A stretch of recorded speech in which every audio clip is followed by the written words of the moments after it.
Hello. Um, Good morning. It's a beautiful day here in Barcelona. Um,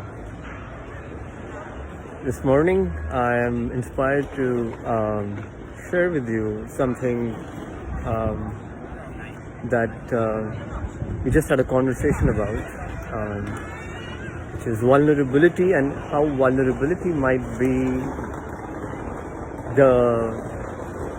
the most significant skill in the 21st century.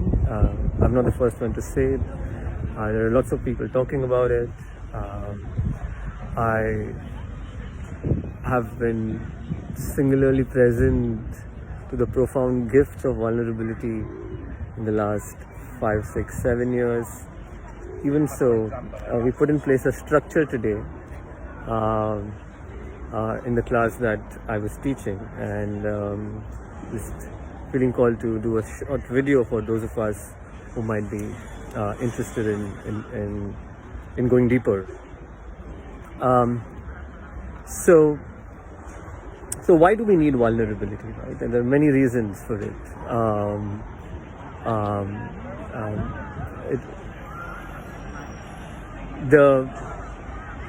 The most urgent invitation for vulnerability, in my understanding and experience, is that if you want to sign out of the performance pandemic fueled by capitalism, right? And what do I mean by the performance pandemic? Today, essentially, we are performing everywhere. We are performing, of course, at work and in schools and in colleges, but also we are performing constantly in relationships. Love is increasingly offered, community is increasingly offered as a reward for good behavior, for certain kinds of behavior, which is the greatest tragedy of our times. Because eventually love or community is food for the hungry. It cannot be a reward for a certain kind of behavior. And here is my understanding. Here is my work around vulnerability in the last few years.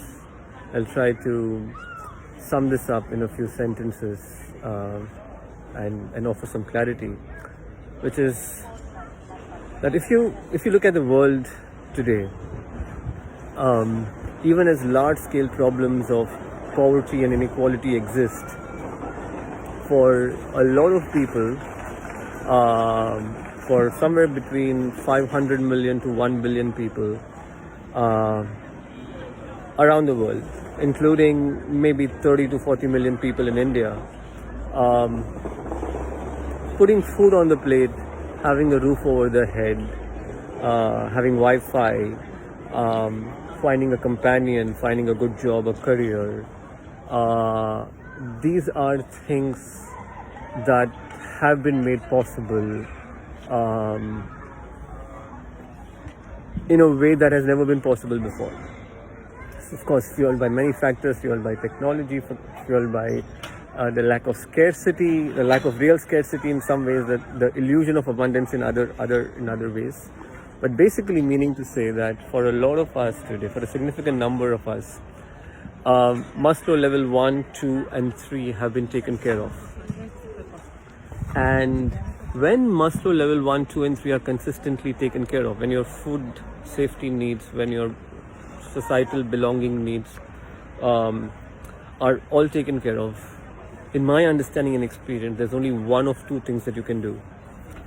You can either keep changing the furniture in the room, by which I mean that you can want a different job, a different career, a different partner,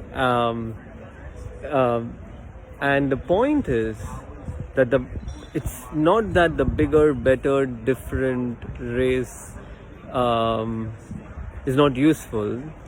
It is that it is re-traumatizing and harmful when it comes from a place of feeling that you're not enough as you are. When it comes from a place of intrinsic a lack of self-worth, when it comes from a conditional self-worth. and then it keeps re-traumatizing you, because then you're just like, you have relief when you achieve something, and also the other thing is that you're constantly performing.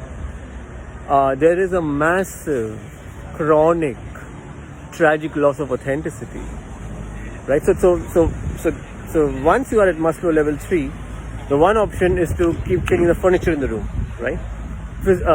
Metaphorically and literally. The other option is to say that I want to sign out of the performance pandemic. And I really want to be able to focus on expression and the pursuit of excellence within that expression. Whatever that might mean in different contexts, whatever that might mean in the context of relationships, in terms of skills that you want to pick, in terms of the work that you want to do, but you really want to focus on expression, self-expression, authentic expression. And authenticity, of course, is probably the most misunderstood thing in the world today. But in this context, authenticity is really saying that I'm going to do that which comes most easily to me, or I'm going to do that which only I can do. And there are a few ways of understanding this, but it doesn't matter that if you're baking cakes, or you're building you're building software, or you're writing poetry. You can still be the only one who's doing something in a certain kind of way. It can be your niche, it can be your sur, it can be your ada, right? And to be able to sign out of the performance pandemic, you need vulnerability. To have difficult conversations with love, you need vulnerability. To say, to express and feel discomfort with unlimited compassion, you need vulnerability. Any unlocking of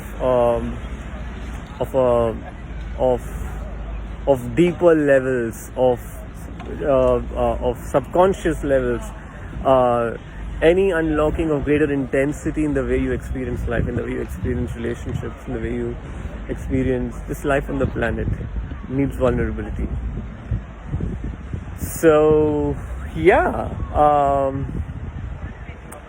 that's something that we had a great conversation about today in class, and I hope you, some of us at any rate, find this useful and enjoyable. Let me know what you think of it. Share your experiences, anecdotes, responses to this video. See you. Bye.